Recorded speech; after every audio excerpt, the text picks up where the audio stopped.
5, 4, 3, 2, 1. All system ready.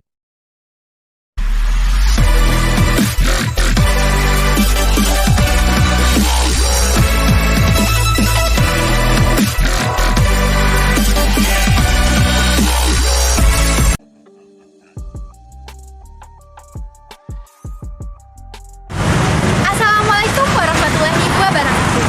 Halo semuanya, perkenalkan kami mahasiswa Politeknik Negeri Sriwijaya jurusan Akuntansi Program Studi D4 Akuntansi Sektor Publik. Pada kesempatan kali ini, kami dari kelas 5 APA kelompok 7 akan memaparkan materi mengenai regulasi dan standar akuntansi sektor publik. Saya sendiri Febi Karisma Putri dan dua orang rekan saya. Saya Fadila. Saya Desrina. Mari kita simak video berikut ini.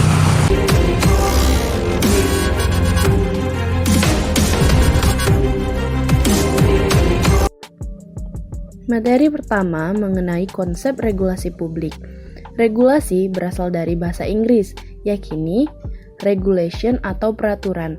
Dalam Kamus Bahasa Indonesia, kata peraturan mengandung arti kaidah yang dibuat untuk mengatur atau petunjuk yang dipakai untuk menata sesuatu dengan aturan dan ketentuan yang harus dijalankan dan dipatuhi.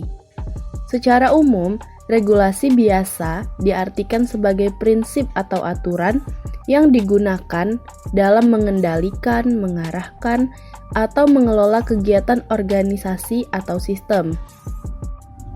Secara hukum, regulasi diartikan sebagai peraturan berdasarkan dan dimaksudkan untuk melaksanakan bagian tertentu dari undang-undang. Sedangkan regulasi publik merupakan ketentuan yang harus dijalankan dan dipatuhi dalam proses pengelolaan organisasi, baik pemerintah pusat, pemerintah daerah, partai politik, yayasan, dan lain sebagainya.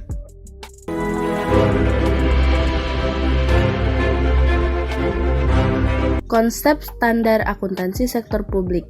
Standar akuntansi sektor publik merupakan rangkaian standar yang diimplementasikan dalam praktik pengelolaan organisasi sektor publik, di mana akuntansi dan keuangan merupakan tali merahnya. Standar akuntansi sektor publik memberikan kerangka untuk berjalannya fungsi-fungsi akuntansi sektor publik, yaitu perencanaan, penganggaran, realisasi anggaran, pengadaan barang dan jasa, pelaporan, audit, dan pertanggungjawaban publik. Jenis standar dalam sektor publik. Secara umum, terdapat 6 jenis standar yang mengatur organisasi sektor publik.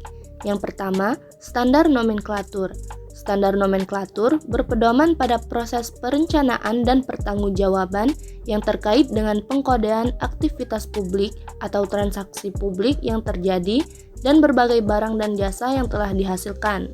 Sehingga, standar nomenklatur merupakan pengikat berbagai organisasi publik dengan kegiatan, program, dan wujud hasil dari semua kegiatan dan programnya. Yang kedua, standar harga. Standar harga dapat didefinisikan sebagai standar biaya dan harga satuan tertinggi yang dapat dibeli atau dibayarkan dan belum termasuk pajak penghasilan serta dapat dinegosiasikan kembali untuk memperoleh harga yang wajar sebagaimana harga yang berlaku di pasaran apabila terdapat perubahan harga. Yang ketiga, standar akuntansi biaya organisasi sektor publik. Standar akuntansi biaya merupakan dasar pengukuran besaran investasi yang akan dilakukan. Belanja investasi biasanya dilakukan dengan jumlah dana besar, sehingga proses pertanggungjawaban investasi membutuhkan dasar formulasi perhitungan yang lebih rinci dan pasti. Standar akuntansi biaya sektor publik ini merupakan hasil keprihatinan dari berbagai praktik pemberian harga dan akuntansi. Yang keempat, standar pelayanan minimal. Standar pelayanan minimal adalah suatu standar dengan batas-batas tertentu untuk mengukur kinerja penyelenggaraan kewenangan wajib organisasi publik yang berkaitan dengan pelayanan dasar kepada masyarakat, yang mencakup jenis pelayanan, indikator, dan nilai. Dengan kata lain, standar pelayanan minimal adalah tolak ukur kinerja dalam menentukan capaian jenis dan mutu pelayanan dasar oleh organisasi kepada masyarakat atau konsumen. Yang kelima, standar akuntansi keuangan sektor publik. Standar akuntansi keuangan sektor publik adalah pedoman untuk praktik akuntansi keuangan yang digunakan oleh organisasi sektor publik. Standar akuntansi keuangan sektor publik memiliki kepentingan untuk menilai jasa yang diberikan oleh organisasi sektor publik dan kemampuannya untuk terus memberikan jasa tersebut, cara pengelola pelaksanaan dan pertanggungjawabannya, serta aspek kinerja pengelola. Standar akuntansi keuangan juga dapat diartikan sebagai suatu kerangka dalam prosedur pembuatan laporan keuangan agar terjadi keseragaman dalam penyajian laporan keuangan. Dan yang keenam, standar pemeriksaan keuangan negara. Pemeriksaan keuangan atau audit merupakan suatu investigasi independen terhadap beberapa aktivitas khusus. Mekanisme audit merupakan sebuah mekanisme yang dapat menggerakkan makna akuntabilitas di dalam pengelolaan sektor pemerintahan, perusahaan milik pemerintah atau instansi pengelola aset negara, dan organisasi sektor publik lainnya, seperti yayasan, lembaga swadaya masyarakat, dan partai politik. Penyelesaian sengketa antar regulasi terkait standar. Dalam penyelesaian sengketa antar regulasi terkait standar, standar mencatat kerangka kerja yang di dalamnya terdapat kondisi sistem aturan yang akan berfungsi, sehingga perbedaan dalam penerapan regulasi tersebut bisa terkurangi. Standar ini merupakan turunan dari regulasi. Di dalamnya, standar telah ditetapkan dengan jumlah minimum yang harus terpenuhi. Ketika kondisi minimum ini terpenuhi, sistem akan beroperasi dengan tekanan optimal dan akan memberikan layanan atau produk yang memadai. Dalam penyelesaian sengketa antar regulasi terkait standar, seorang pemangku kepentingan harus menggunakan pengetahuan dan keterampilan profesionalnya secara efektif dan menyertakan kondisi minimum tertentu. Menurut fungsinya, sebuah standar minimum diperlukan sebagai pengaturan sebuah tingkat kualitas, di mana output apapun yang berada di dalam standar dianggap tidak layak. Selanjutnya, contoh standar akuntansi sektor publik. Contoh standar nomenklatur di Indonesia.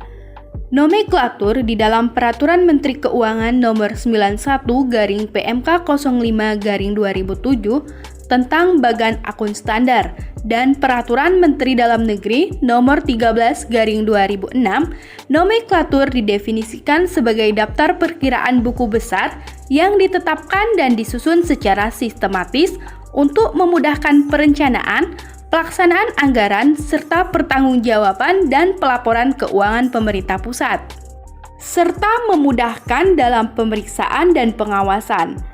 Penomoran nomenklatur terdiri dari organisasi atau unit, organisasi, fungsi, subfungsi, program, kegiatan, subkegiatan, komponen, dan output serta kode perkiraan atau akun dari laporan keuangan.